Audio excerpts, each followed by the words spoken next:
Hi, I'm Nara El-Sharkawi, and I will be presenting the network graphs for two networks for the Data Visualization Class 625.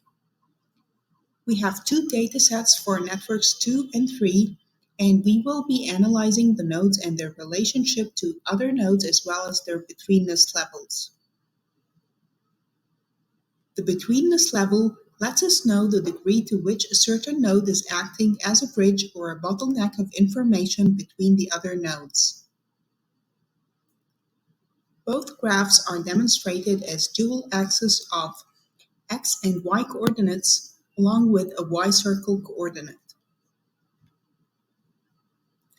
So, for network 2, we can see that the level of betweenness is highest for nodes 2, 3, and 4 at 0.19 for shadow, 0.22 for spectre, and 0.25 for stealth. While for network 3, we can see that the level of betweenness is highest for nodes 0 and 1 at 0.68 for Starhawk and 0.72 for Nebula. Network 2 shows more robustness than Network 3, as it shows also a good level of betweenness for the other nodes too, which means that if the three strongest nodes were to be infected or there would be no communication through them, the other nodes can still maintain a good level of communication between each other, as they do not solely depend on them for communicating.